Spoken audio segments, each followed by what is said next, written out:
Today on Ricksaw, we're talking track saws, specifically track saw storage. We're going to build a French cleat tool holder for this DeWalt Track Saw. Let's get into it. Now, I've been placing this all over the shop. It won't fit right under my workbench, but I've been placing it on the sawhorses below, on the ground. But I want to really create something that is going to hold this track saw and allow me to easily access it when I need it. All right, something I can move around, move to my workstation, put some French cleats on this wall here, do a lot of different things with.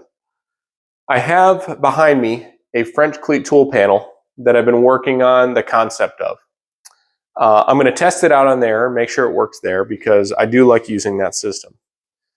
But today what we're going to do is we're going to use some materials that I've already pre-cut, sort of laid things out. Everything that we're going to be building with is going to be 1/4-inch plywood. It's a birch plywood. And I'm going to be using some 1/2-inch French cleat strips. So 1/2-inch plywood, this is maple.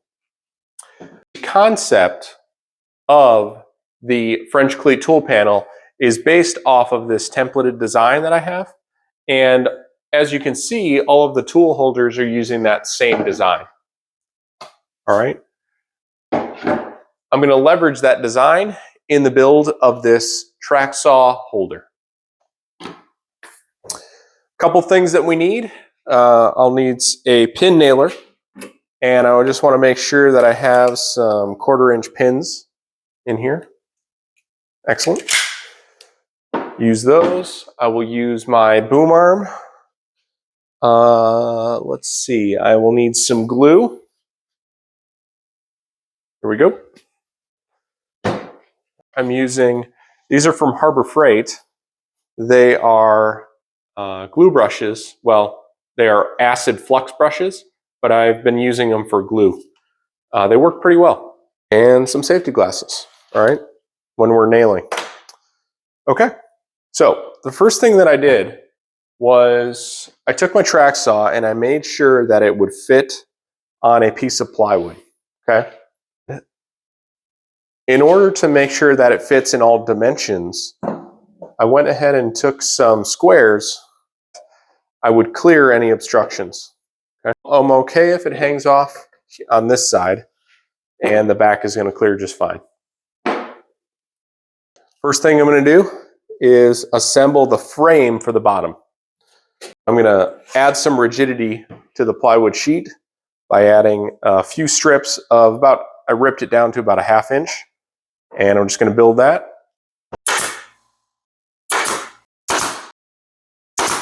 Like I said, I'm just building the frame that is going to go underneath the plywood piece, and that's just going to add some strength to it. So the bottom frame, to add some stability, is almost done. I'm going to put in the center section. And we'll just throw that in anywhere, add some glue to it.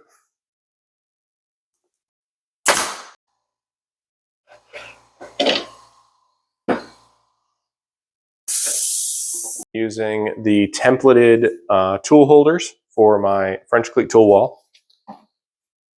And I'm just going to place those on the edge, line them up to the back. I have some support pieces that I'm going to use for the back as well, so I'll make sure that they are flush.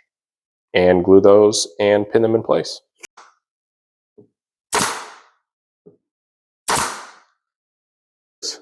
Once it's dry, we'll come right back and test it out.